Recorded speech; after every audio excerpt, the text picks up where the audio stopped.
Okay, we have a player who's from Colorado, but whose parents are both Aggies, thus he's an Aggie. We have Trey. He's ready for your questions. We'll start here on the front row. Hey, Trey. AP Stedham of AP and Kelly, as we see in syndicated radio. What's the difference for you on the offense with the new coaching staff? I love all of the new coaching staff. They're so detail-oriented in their playbook. It's just there's so many ways for our playmakers to be able to make plays. So I'm just happy to get going this season. On the aisles, third row. Dennis Delapena from Fox in Austin. Your parents are Aggies. I was going to ask you how a guy from Colorado is feeling this rivalry renewed. I guess you have a little inside track. Right, yeah, I was born and raised in Aggie, so yeah, I've heard about the tradition from my parents and my grandparents, so I'm so excited for it. I actually have a Longhorn hanging in my room. It happens to be upside down, but don't let a referee in there. Front row. J. Roger from CBS Sports. Trey, you kind of touched on it a little bit, but I mean, what kind of anticipation is there for you to get to play in this game? And among A&M fans, how exciting is it that the game is going to be at home? Right, yeah, being at Kyle Field, any game at Kyle Field is an amazing experience, especially with this Texas game. I can't wait for it. The crowd, they're going to be at 110%. Everyone's bought in for it. The buzz is crazy. I just can't wait to get out there and win. On the left, then pass it to your left. Tyler Shaw with KBTX in College Station. Trey, your teammate Torian York was upstairs playing against App State in the new college football game. Have you had the chance to play it? What are kind of your thoughts and even maybe your rating on EA Sports? Right, yeah, it's all I've been playing the past couple days. Playing against my buddies on the team. Everyone's trying to get each other on their ultimate teams. It's just been a great time playing that game, so it's been awesome. On the aisle. Trey, Andrew with Gig'em 24/7. You open up, obviously, against Notre Dame. How has that impacted the way you guys approach this offseason, and has it sharpened the way you guys kind of approach training in the summer? Our opponent is faceless, so we're training every single day to be our best selves, and we're going to go out there and put our best foot forward and play to the best of our ability. Third row on the left. Hey, Trey. Recently you were named offensive captain for the Aggies. Can you speak on how it feels to be named the captain and kind of what kind of makes you a leader for this roster?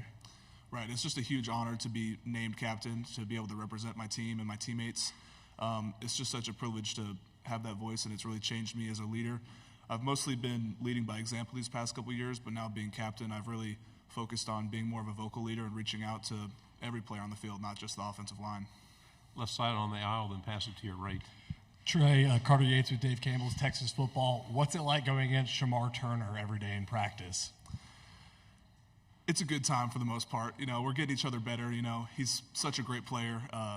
I've learned so much from him. I know I've beat him a couple times, so, we go back and forth, and it's just so much fun getting better every single day and playing against him.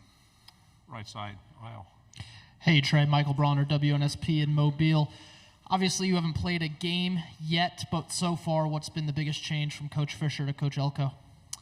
I would say Coach Elko's stance on accountability, making sure everyone's where they need to be when they need to be there.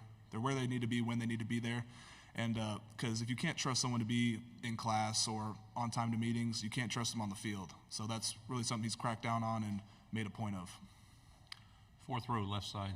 Luke White with the Battalion. Trey, can you talk about resolve returners on this offensive line from last season? Talk about the work that y'all put in this offseason to really get to an improved state for this season. Right, we put in a ton of work, and just having that much experience on the offensive line now it's going to be huge. We've been able to gel together these past couple months, working hard, competing against each other in the weight room and on the field. If we're running a sprint or an IC, for example, Mark or Chase kind of catching up to me, I'll, give it that little extra, like 2%, just that competition. We're making each other better and making ourselves better. Fifth row.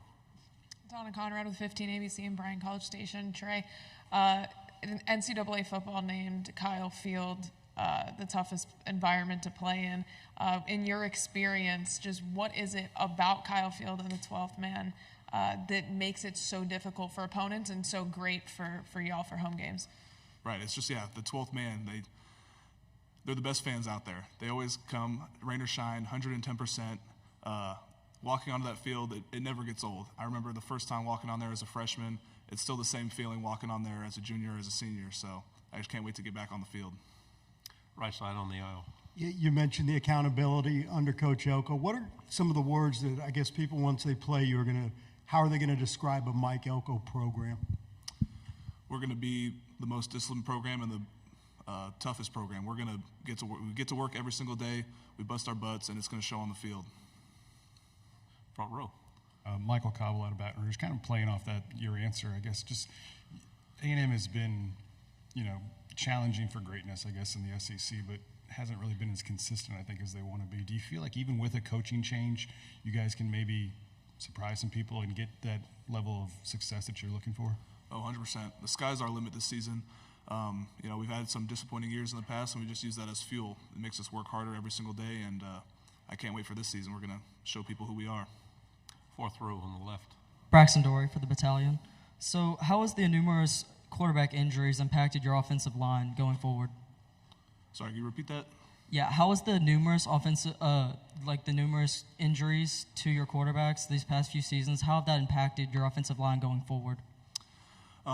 It's really just we need to work harder, and we need to make sure that the guy behind us, whoever it is protected 100%. So we really take that on personally, and it makes us work harder, and that no matter who's behind us, they're going to be safe, and they're going to make the plays they need to make.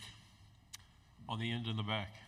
Dan Peck, ESPN 106.7 in Auburn, former teammate of yours. Isaiah Rakes makes the transfer to Auburn. What kind of player is Auburn getting? And you're looking forward to seeing a former teammate when you head to Jordan-Hare Stadium?